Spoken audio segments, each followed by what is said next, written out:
Hey guys, this is Chessleonmaster Kevin Yang back at it with another video.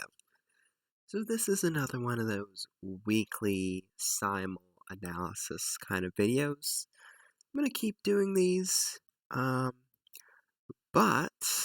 I'm just going to give a warning. I may or may not stop the simul program in early August. So just be on the lookout for that, and if I do plan to stop it, or if I do stop it, I'll let you know, because I'm starting to get busy with some other things, and things are heating up. Let's just leave it at that. So this video is all focused about Chessleonmaster. So in this game, it was a modern defense, another one of those d4 g6 styles. Knight f3, bishop g7, e4, d6.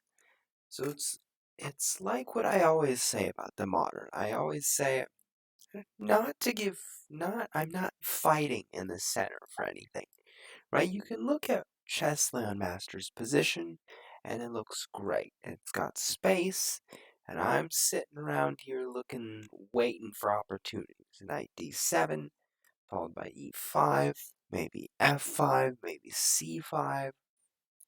I'll think about those things later.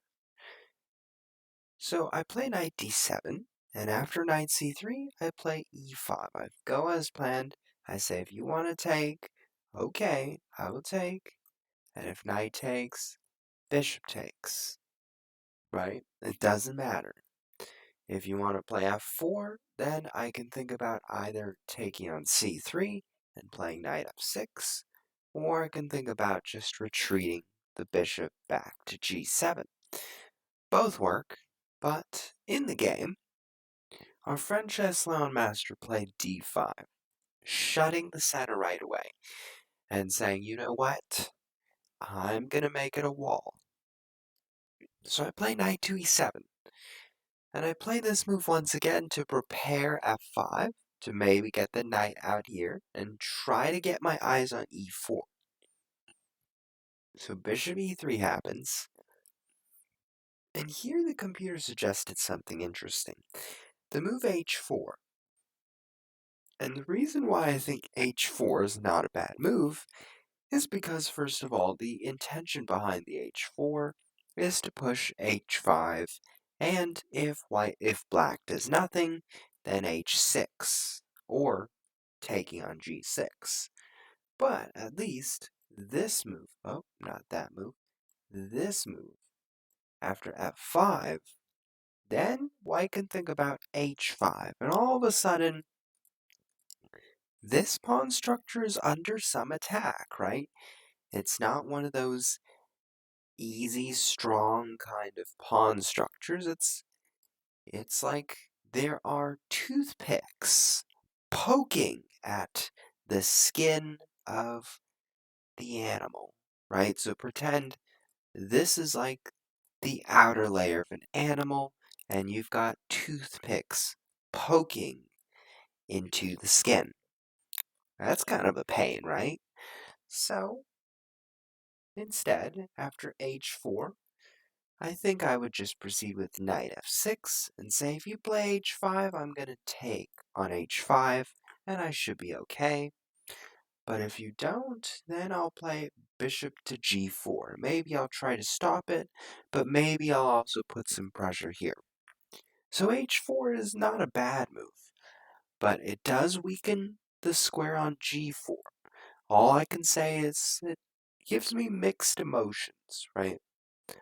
Bishop d3, f5. So this is what happened in the game. Bishop d3, and I castle.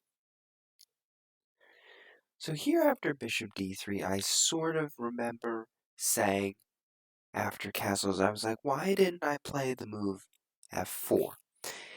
And some of you out there might be like, why is this a good move, right? You're just closing down yourself. You purposely wanted to open up something, and then you just shut it down again. So what's so good about this? Well, the answer is that my main idea is to push the bishop back and play knight to c5. If you play bishop back to prevent the knight from taking it, I'm going to play a5. I'm going to say, no, no, no. You cannot kick me out. You cannot play b4. And even if you play a3, well, I'll play bishop to g4.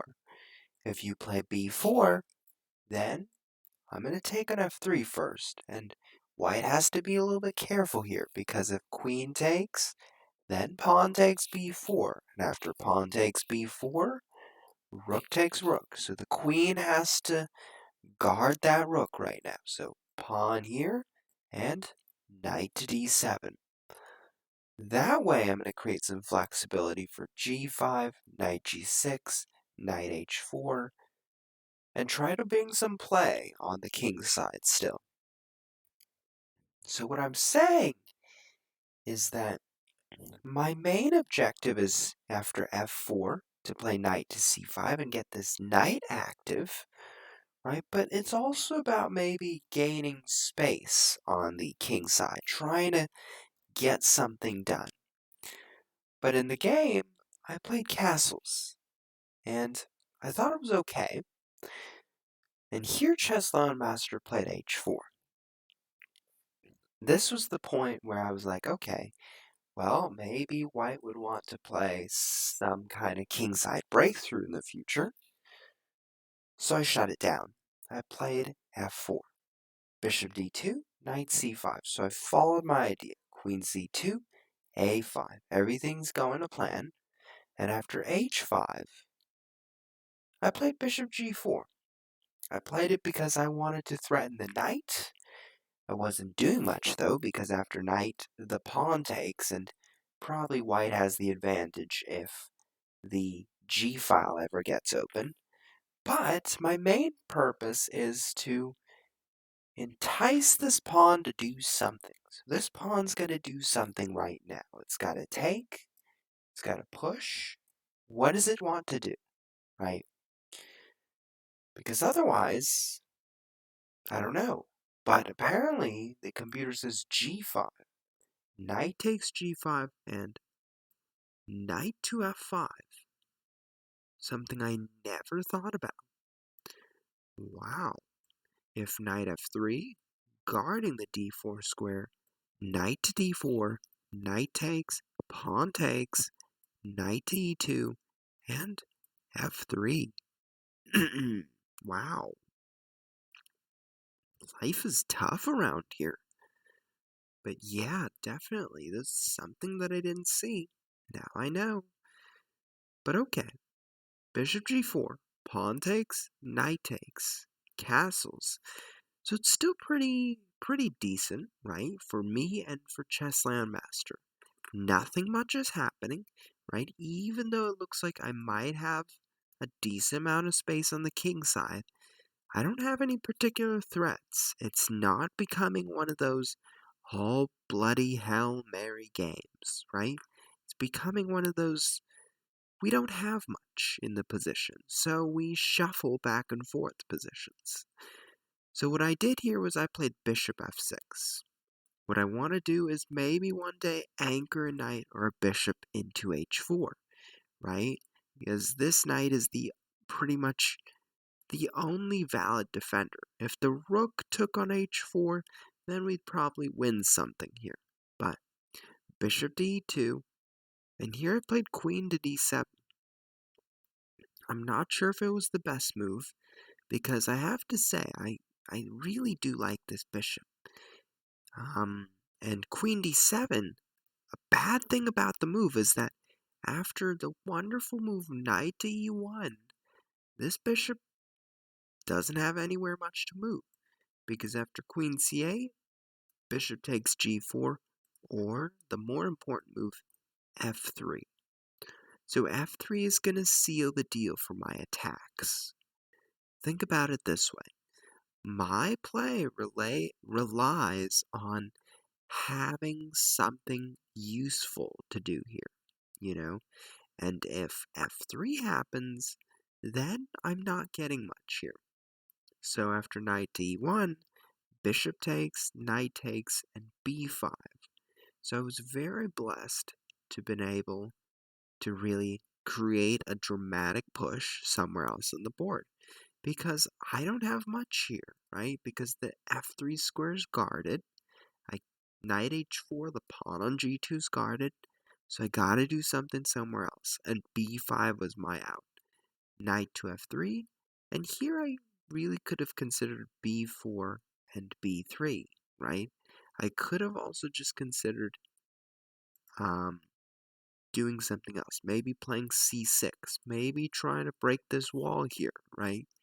So there are some options, but obviously I said I don't want to weaken this pawn structure because I think it's very strong. So I took queen takes, and after rook to b8, our friend Chessleonmaster ran out of time. And you might be like, what? You ran out of time? No. And I'm like, yeah, I'm sorry. I was rooting for Chessleonmaster too. I mean, the opening was fine. Chessleonmaster was doing great. A5. There wasn't that much that Chessleonmaster did wrong here. Bishop f6. I was just trying to bring out my pieces, got some activity, and I would say the only move here is is I'm not even sure there's even a mistake here. I kind of feel like both sides played it pretty strong. Chessleonmaster's a pretty good position right now. I also have a pretty decent position.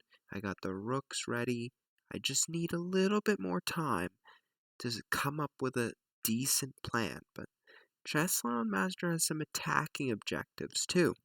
Double the rooks, maybe getting the pawn out, maybe getting the bishop out. Something like that should work out. So, hope you enjoyed the analysis, but it was a tough game, right? Even though I won on time, it was clear from the position nobody actually won. It was a toss up all the way. So, thank you. I'll see you next time.